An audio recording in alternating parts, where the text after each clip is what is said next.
And welcome to Press TV's Top 5. US Secretary of State John Kerry says any new sanctions on Iran would send a wrong message to the countries involved in the nuclear talks with Tehran. We have told them there will not be new sanctions of any kind imposed while we are negotiating.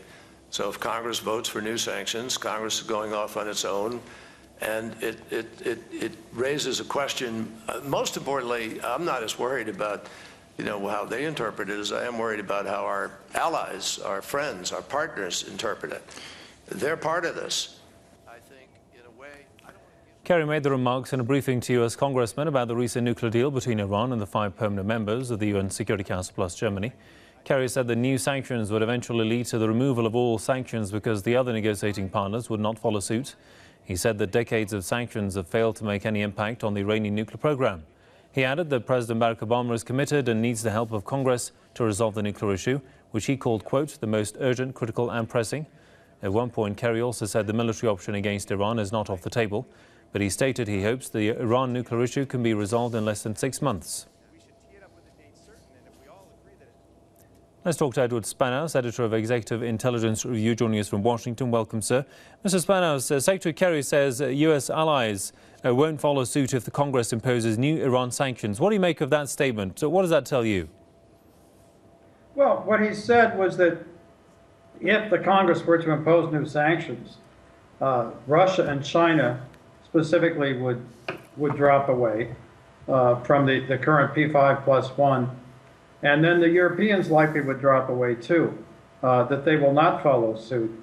And that, in fact, the impact of increasing sanctions by the U.S. Congress would be to put an end to the negotiations.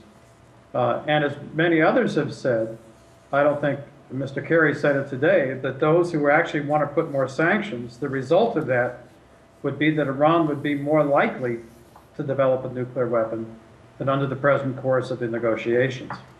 And do you think the United States government will finally manage to convince the lawmakers to hold their horses?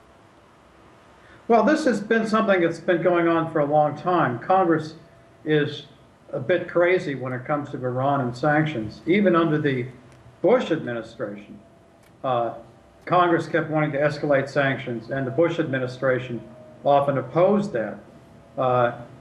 You've got all kinds of wild political things going on with Congress on this, and every administration, and more importantly, it's not just the administration. There is a grouping within the U.S. establishment, within the military, intelligence community, and diplomatic community that want to avoid war, don't want to get the U.S. involved in another war. And they're the ones who are backing these, the negotiations that are taking place. People in Congress, you have all kinds of influences, Saudi, British, Israel, Christian Zionists on them. And they pay very little price for posturing and taking a hard line. But you actually have hardliners on both sides, and then you've got people on both sides also that would like sincerely to find a resolution to this situation. Edward Spanhaus, editor of Executive Intelligence Review from Washington. Thanks for your thoughts there, sir.